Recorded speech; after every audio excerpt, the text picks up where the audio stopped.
Hello and welcome back for day 220. Today we will be reading from the Apocryphal book of Judith, chapters 15 and 16, Proverbs chapter 11, verses 16 through 31, and Romans chapter 9, verses 16 through 33. Judith chapter 15. And when they that were in the tents heard, they were astonished at the thing that was done, and fear and trembling fell upon them, so that there was no man that durst abide in the sight of his neighbor. But rushing out altogether, they fled into every way of the plain, and of the hill country. They also that had camped in the mountains round about Bethulia fled away. Then the children of Israel, every one that was a warrior among them, rushed out upon them.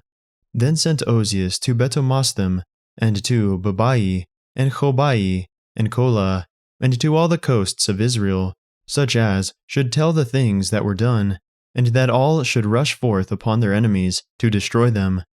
Now when the children of Israel heard it, they all fell upon them with one consent, and slew them unto Chobai, likewise also they that came from Jerusalem, and from all the hill country, for men had told them what things were done in the camp of their enemies.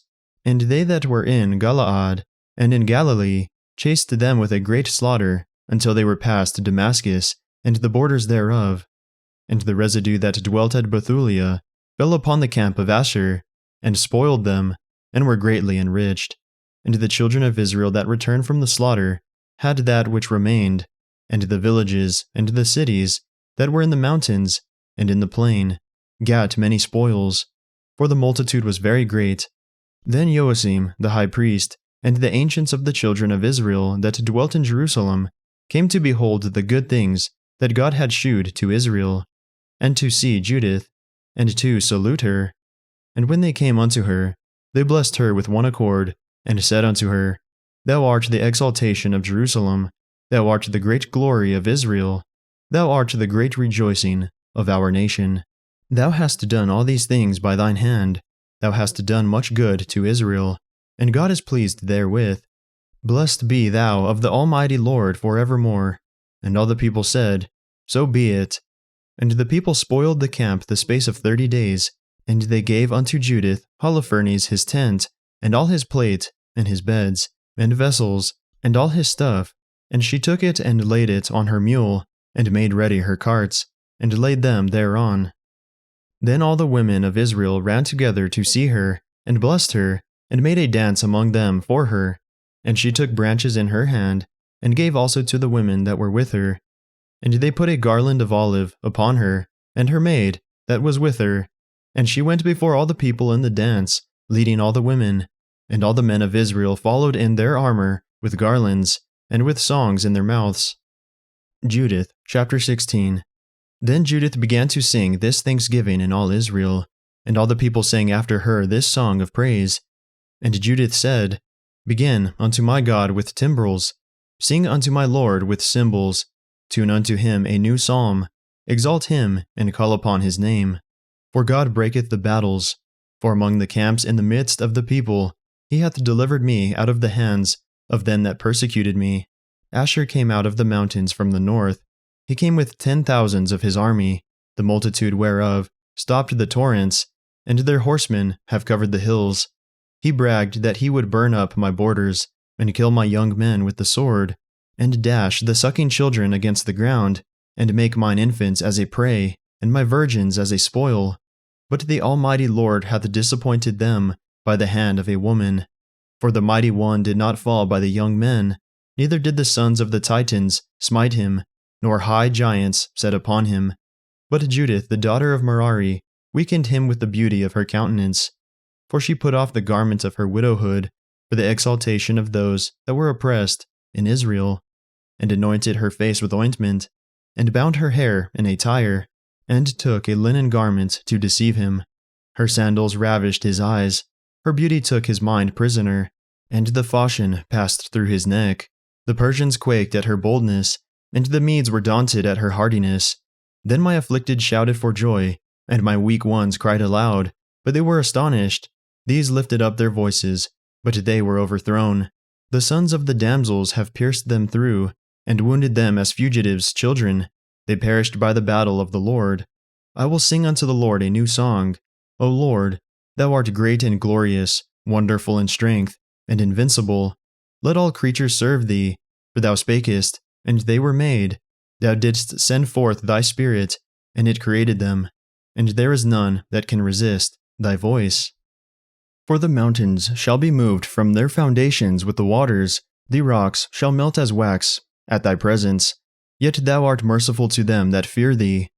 For all sacrifice is too little for a sweet savour unto thee, and all the fat is not sufficient for thy burnt offering. But he that feareth the Lord is great at all times. Woe to the nations that rise up against my kindred! The Lord Almighty will take vengeance of them in the day of judgment, in putting fire and worms in their flesh, and they shall feel them, and weep forever. Now as soon as they entered into Jerusalem, they worshipped the Lord, and as soon as the people were purified, they offered their burnt offerings, and their free offerings, and their gifts. Judith also dedicated all the stuff of Holofernes which the people had given her, and gave the canopy which she had taken out of his bedchamber for a gift unto the Lord. So the people continued feasting in Jerusalem before the sanctuary for the space of 3 months, and Judith remained with them.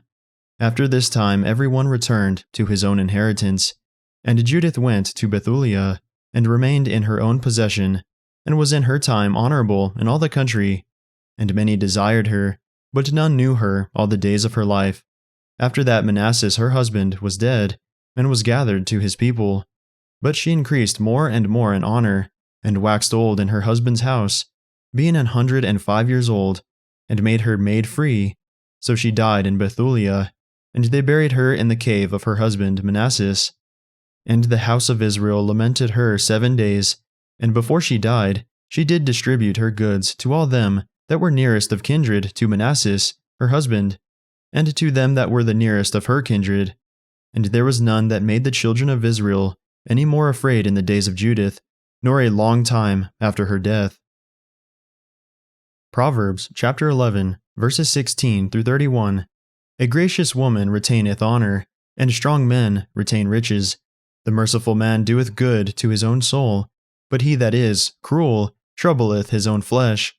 The wicked worketh a deceitful work, but to him that soweth righteousness shall be a sure reward. As righteousness tendeth to life, so he that pursueth evil pursueth it to his own death. They that are of a froward heart are abominations to the Lord, but such as are upright in their way are his delight. Though hand join in hand, the wicked shall not be unpunished, but the seed of the righteous shall be delivered. As a jewel of gold in a swine's snout, so is a fair woman that is without discretion. The desire of the righteous is only good, but the expectation of the wicked is wrath. There is that scattereth, and yet increaseth, and there is that withholdeth more than is meet, but it tendeth to poverty. The liberal soul shall be made fat, and he that watereth shall be watered also himself.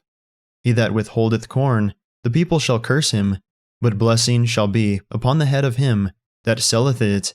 He that diligently seeketh good procureth favor, but he that seeketh mischief, it shall come unto him.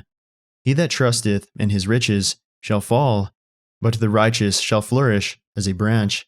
He that troubleth his own house shall inherit the wind, and the fool shall be servant to the wise of heart.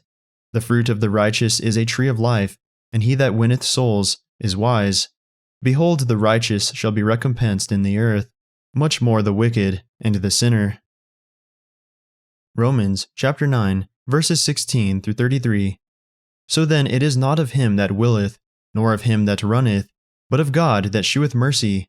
For the scripture saith unto Pharaoh, Even for this same purpose have I raised thee up, that I might shew my power in thee, and that my name might be declared throughout all the earth. Therefore hath he mercy on whom he will have mercy, and whom he will he hardeneth. Thou wilt say then unto me, Why doth he yet find fault? For who hath resisted his will? Nay, but, O man, who art thou that repliest against God? Shall the thing formed say to him that formed it, Why hast thou made me thus? Hath not the potter power over the clay, of the same lump to make one vessel unto honor, and another unto dishonor? What if God, willing to shew his wrath, and to make his power known, endured with much long-suffering the vessels of wrath fitted to destruction, and that he might make known the riches of his glory on the vessels of mercy, which he had afore prepared unto glory, even us, whom he hath called, not of the Jews only, but also of the Gentiles. As he saith also in Osee, I will call them my people, which were not my people, and her beloved, which was not beloved. And it shall come to pass, that in the place where it was said unto them, Ye are not my people, there shall they be called the children of the living God. Esaias also crieth concerning Israel, Though the number of the children of Israel be as the sand of the sea, a remnant shall be saved. For he will finish the work, and cut it short in righteousness, because a short work will the Lord make upon the earth. And as Esaias said before, Except the Lord of the Sabaoth had left us a seed, we had been as Sodoma, and been made like unto Gomorrah. What shall we say then? That the Gentiles, which followed not after righteousness, have attained to righteousness, even the righteousness which is of faith. But Israel, which followed after the law of righteousness, hath not attained to the law of righteousness. Wherefore? Because they sought it, not by faith, but as it were by the works of the law. For they stumbled at that stumbling stone, as it is written, Behold, I lay in Sion a stumbling stone, and rock of offense, and whosoever believeth on him shall not be ashamed.